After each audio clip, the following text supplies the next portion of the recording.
아베노믹스는 사실상 붕괴인데 음. 그걸 고집하고 있는 거군요.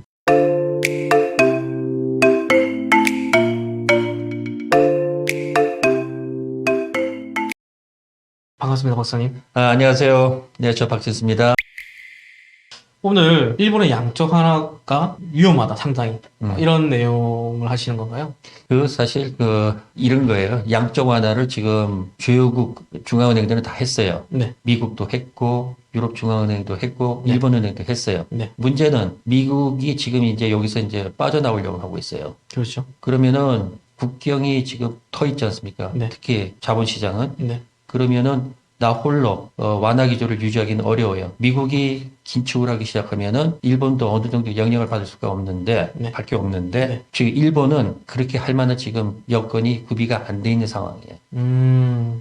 그래서 원래 이제 일본 하면은 음. 기축통화국 이러면서 사람들이 사실 뭐 약간은 시트키 음. 같은 이제 양적 완화를 한 또 뭐 버틴다 이런 얘기를 하고 했는데 지금 사신의 오펙이라고 하나요? 공개 지정 예, 예. 매입이라고 해서 그렇게 채권 금리를 무한정 사들였는 행위가 네.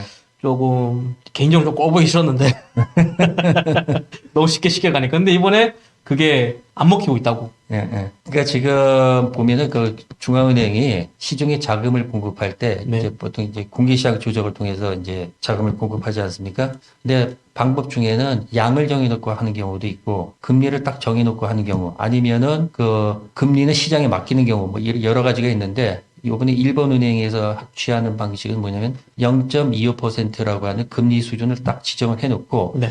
그 수준에서 원하는 대로 무제한 다 공급하겠다. 이 말은 달리 말하면은 해당 시중금리는 0.25%를 넘으면 안 된다는 의미예요. 네.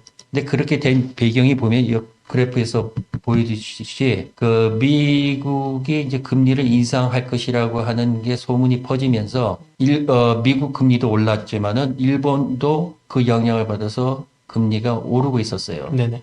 근데 이게 이제 0.25% 이상으로 이제 올라갈 기미를 보이니까 일본은행이 더 이상 올라가지 마. 네. 절대 0.25%가 맥시멈이야. 음. 그래서 10년물 국채물에 대해서 10년 만기 국채의 수익률을 0.25%로 묶겠다. 이런 발상이죠.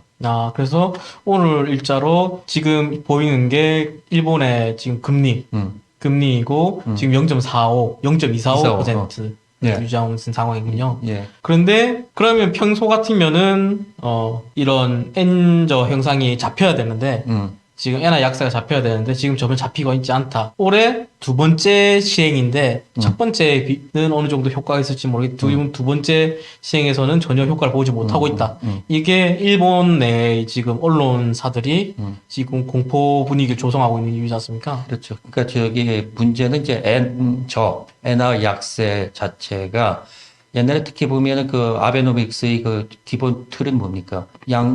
금리를 제로 금리로 낮추고 양적 완화를 통해서 엔화 약세를 유도하는 게 그 중에 하나였거든요. 엔화 약세는 전통적으로 보면은, 일본 제품의 국제 경쟁력을 높여서 수출을 늘리고 그걸 통해서 기업 실적을 개선시키는 그런 효과가 있어요. 전통적으로. 근데 지금 그동안의 구조 변화를 탓인지는 몰라도 엔화가 약세가 된다고 해서 일본 기업들이 실적이 좋아지는 그런 효과가 안 나타나고 있어요. 왜 그런 거죠? 그게 이제 뭐 여러 가지가 있겠지만은 일본 기업들이 그동안에 공장을 해외에도 많이 이전을 하지 않았습니까? 네네, 그렇죠. 그러다 보니까 엔화 환율이 수출 경쟁력과 크게 이제 관련이 없어진 거예요. 이제 이런 수출을 하는 기업들이 다 해외로 빠져나가기 때문에 그렇죠. 사실은 국내에서 그렇게 해봤자 예. 사실은 그렇게 좋을 건 없다. 예, 그런데 이게 공짜 점심은 없다고. 네. 엔화가 약세가 되면은 좋은 점은 수출 기업의 경쟁력을 강화시키는 좋은 점은 있지만 그렇죠. 반대급부로 뭐가 안 좋으냐면 수입 물가가 올라가요. 근데 일본은 지금 그 좋은 점은 없어지고 남은 부작용만 남은 거죠. 네. 일본 엔화가 약세되면은 수입 물가가 올라서 결국 물가 상승 압력을 높인다. 네. 이런 문제점이 이제 불거지고 있는 거죠. 그렇군요. 네. 그래서 그런 지금 상황이 일본의 입장에서는 지금 금리를 높일 수가 없는 거고 왜 금리를 못 올리냐면은 지금 일본 경제가 미국과는 달리 아직 경기 부진 상태에서 벗어나지 못했어요. 네. 그 경제 성장률을 보면은 사실 뭐 우리나라를 포함해서 전 세계가 2020년에 발발한 코로나 바이러스 사태 때문에 2020년에는 모든 나라가 마이너스 성장을 했어요. 네. 그런데 작년 들어서 그 기저 효과라고 하나요? 그동안 움츠렸던 그 경기가 2021년 들어서 이제 좀 약간 회복이 되면서 많은 국가들이 경제 성장률이 높아졌어요. 그래서 우리나라는 3% 성장을 했고, 네. 그다음에 미국이나 지금 제가 통계를 한번 볼게요. 한국은 3.5% 성장했고, 미국은 5.7%, 유로 지역은 5.2% 성장했습니다. 네네. 그런데 일본은 작년 1년 동안 평균에서 1.6% 성장에 그쳤어요. 아, 지금, 이거는 이제 소비자 물가 상승률이고, 네네. 제가 지금 말씀드린 건 성장률이에요. 네네. 자, 그러면 경기가 부진하다 보면은 일반적으로 그렇지 않습니까? 통화 정책을 정상화하는 걸 꺼려하기 마련이에요. 네. 중앙은행은. 네. 그런데 지금 경기가 부진하니까 네. 미국이 통화 정책을 정상화하겠다고 한 가장 큰 이유가 뭐냐면 국내 경기가 굉장히 개선이 됐거든요. 네. 노동 시장에서 거의 완전 고용 상태로 회복이 됐고 네. 반면에 일본은 그런 상황이 아니라는 거예요. 네. 그러니까 지금 내심 제로금리 정책, 양적 완화 정책을 계속 유지하고 싶은 게 일본 은행의 솔직한 심정이에요. 네. 가능하다면은. 네. 근데 이렇게 가능하게 된 이유 중에 하나가 또 하나 이제 요인이 있어요. 네. 지금 코로나 바이러스로 저게 공급망 차질이 생기고 그걸 여파로 국제 원자재 가격이 많이 올랐죠. 네. 그것 때문에 전 세계적으로 지금 모든 국가들이 물가 상승률이 높아지고 있어요. 그렇죠. 그런데 일본만 유독히 일본 물가 상승률이 굉장히 낮아요. 네. 자, 이 그래프를 보시면은 지금 그래프를 한번 보여주시죠. 네. 예. 보면은 미국 같은 경우에는 한 7.9%, 네. 우리나라도 한 3.2%, 네. 그리고 대부분의 나라가 뭐 5%에서 뭐 6% 이렇게 꽤 높은 수준을 유지하고 있어요. 네네. 이 5, 6%라고 하는 거는 사실 그동안의 그 글로벌 금융위기 이후에 선진국들의 물가 상승률은 2% 밑에서 거의 놀았어요. 네네. 그러니까 지금 5% 이상 되는 물가 상승률이라고는 굉장히 높은 상황이거든요. 네. 그런데 지금 일본은행 걸 보세요. 저 밑에 그래프에 보면 맨 마지막 아래에 있는 게 일본인데, 아, 맨 아래에 있네요. 예. 근데 지금 물가 상승률이 전년 동기 대비 0.9, 8인데 지금 1월 지수치고 2월에는 0.9%예요. 네. 굉장히 낮죠. 와. 그런데 지금 일본은행의 물가 안정 목표가 2%예요. 네네. 그러니까 지금 일본은행 생각은 아직 목표치인 2%의 여유가 있으니까 네. 당분간은 지금 완화적 통화 정책을 해도 네. 무방하다라고 판단을 내린 거예요. 네. 경기는 안 좋고 물가 상승률은 아직 다른 나라에 비해서 양호하다. 네. 그렇게 생각했기 때문에 지금 통화 정책을 완화적으로 유지해도 무방하지 않을까라고 생각을 하고 있는 거예요. 네. 그러니까 두 가지 있죠. 한편으로는 경기가 나쁘고 네. 다른 한편으로는 물가 상승률은 아직 다른 나라에 비해서 낮고 이 두 가지가 결합되다 보니까 그러면은 미국이 금리를 인상하더라도 우리는 조금 더 좀 당분간 저금리 기조를 유지하자 이런 생각인 거죠.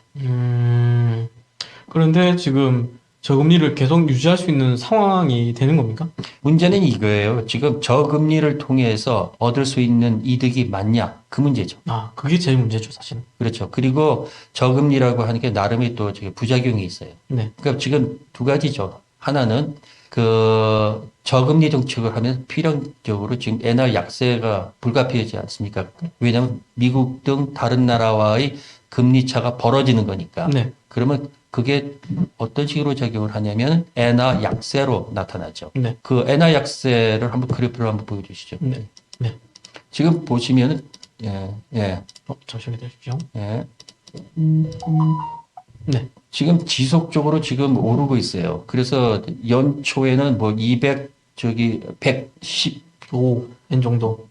113N 정도였다가 지금 114.34N 정도 수준으로 지금 올라가고 있거든요. 네네. 이 말은 뭐냐면 수치가 올라간다는 거는 엔화가 약세가 되고 있다는 거예요. 네네. 그러면은 옛날 같으면은 엔화 약세가 좋죠. 네. 기업들이 그 엔화 약세를 통해서 수출 경쟁력을 회복하고 수출이 늘어나고 그러면은 기업 성적이 좋아지고 네. 이렇게 하는 게 효과를 기대를 했는데 네. 지금 이게 안 나타나고.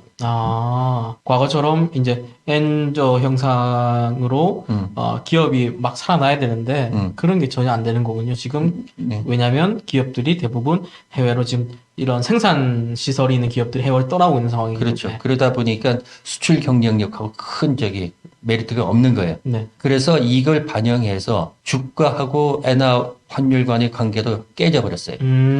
그래서 그 그래프도 한번 좀 보여주시죠. 네. 지금 보시면은 이제 빨간색이 니케이 주가 지수고 네. 파란색이 엔화 가치. 엔화 가치인데 네네. 동반 보면은 공식 파괴라고 있잖아요. 네네. 보면은 엔화 가치하고 일본 주가가 동시에 약세를 보이거나 네. 그 2020년 이후에 보면은 네네. 엔화 가치하고 일본 주가 동반 강세를 보인다거나. 네네. 왜냐면 둘이 반대로 가야 되거든요. 하나가 올라오면 다른 하나가 낮아져야 되는데 네. 같이 올라가거나 네. 아니면은 하나는 가만히 있고, 그러니까 엔화 가치는 약세인데 일본 주치는 정체예요. 네, 원래 지금 그런 특이한 형태를 보였는데. 예. 이제 지금 이게 전통적인 현상은 아니에요. 네네. 옛날 같았으면은 엔화가 약세가 되면은 네. 주가가 강하게 반등을 해야 되는데. 네, 그렇죠. 기업 실적이 늘어나니까. 예. 근데 그런 게 지금 2020년 이후에는 안 보인다는 거예요. 네네. 그 말은 뭐냐? 그 양적 완화를 통해서 얻을 수 있는 가장 큰 혜택이 뭐냐면 엔화 약세를 통해서 기업 실적을 높인다. 이거였는데 네. 이게 지금 사라진 거예요. 네. 그리고 네, 그렇죠. 이게 하나예요. 이게 좋은 점이 없어진 거죠. 네. 근데 나쁜 점은 뭐냐? 소비자들이- 수입물가 이건 어느 나라나 마찬가지인데 자국 통화의 가치가 떨어지면은 네. 수입 물가가 올라가요. 그렇죠. 우리나라도 마찬가지고 일본도 마찬가지고 미국도 마찬가지입니다. 네. 그런 효과는 고스란히 남아가지고 일본 경제에 부담을 주는 거죠. 그렇군요. 그러면은, 결국은 소비자들한테 이게 부담이 들어가겠네요. 그렇죠. 근데 지금 문제는 뭐냐면 아까 그 일본의 물가 얘기를 했잖아요. 네.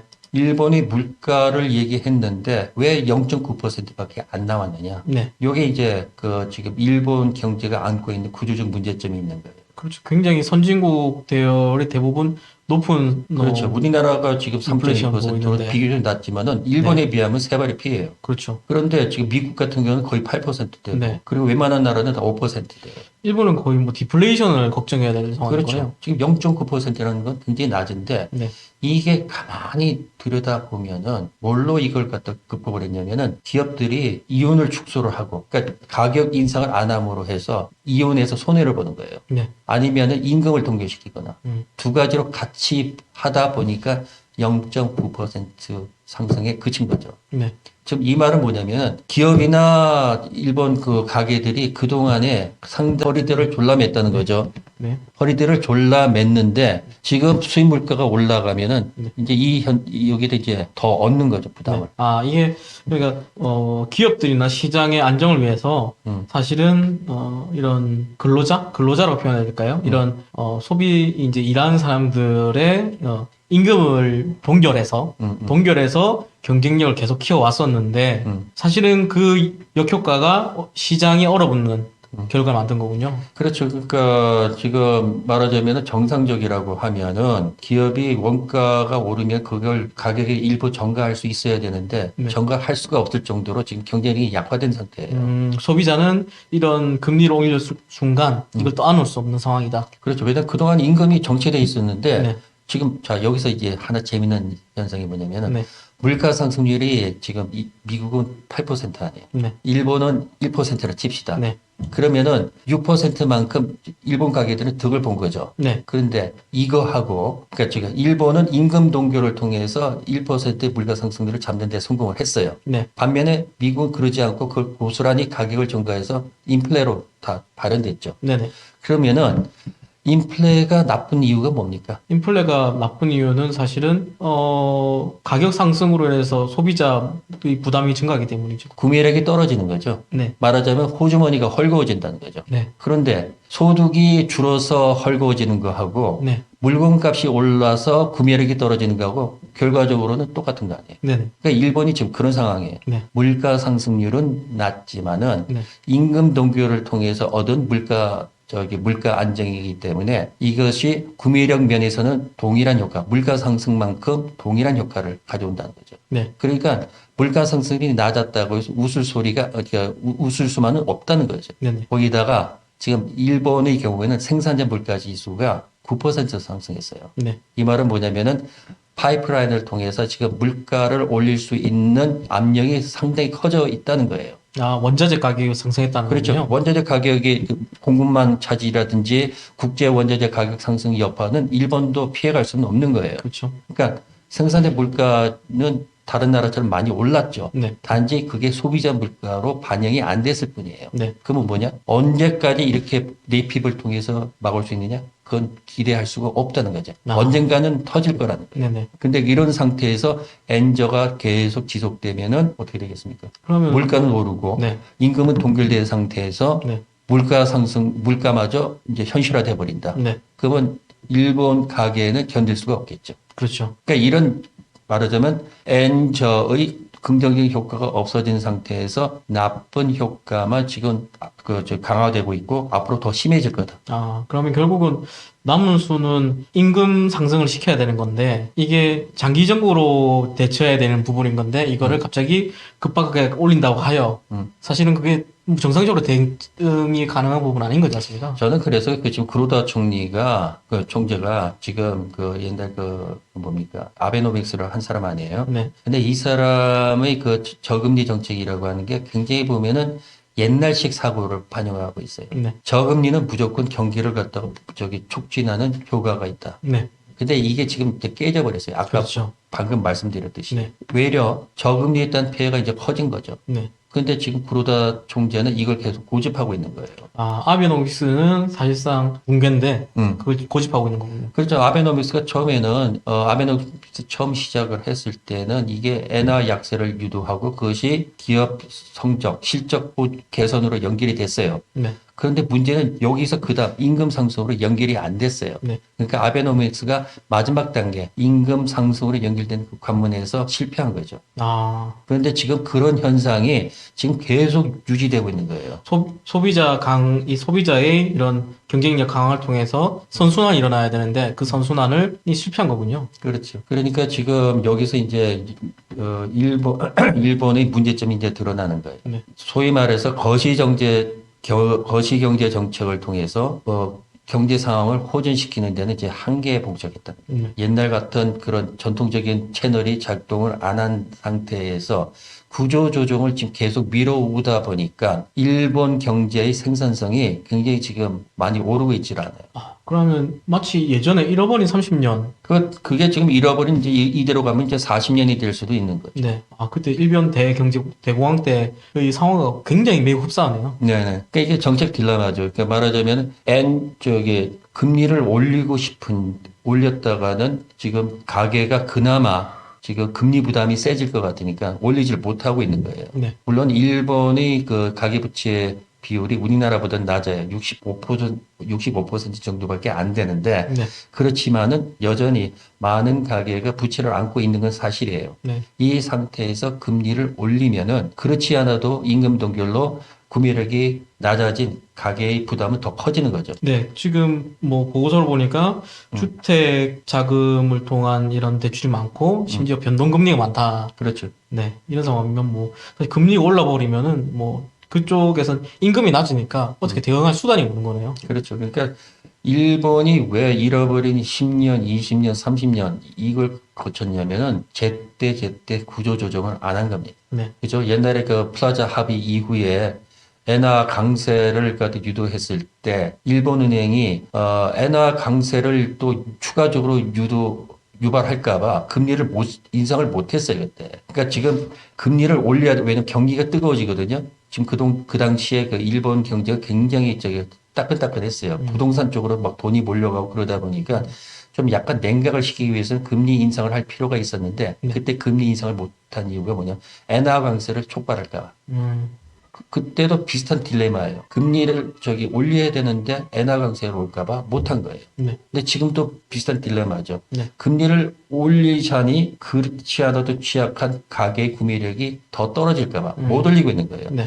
스토리는 다르지만은 딜레마 상황인 건 마찬가지예요. 음, 왜 이렇게 되느냐? 구조 조정을 제때 못하다 보니 결과적으로 이럴 때 딜레마 상황에 처하게 된 거죠. 아, 알겠습니다. 그러면은 오늘 여기까지인가요? 아니면은 그러니까 또 이런 게 있어요. 지금 제가 제일 싫어하는 정책이 뭐냐면은 어떤 금리를 중앙은행이 인위적으로 딱 틀어막고 통제를 하는 거예요. 네. 지금 일본에서 일본 은행에 대한 불만이 뭐냐면은 지금 금리에 대해서 개입을 하잖아요. 또 하나 주가가 또 약세를 보이면 또 주식을 매입하는 식으로 또 시장 개입을 또 해요. 네. 그러다 보니까 이게 너무 시장에 개입을 많이 하다 보면 어떤 거죠?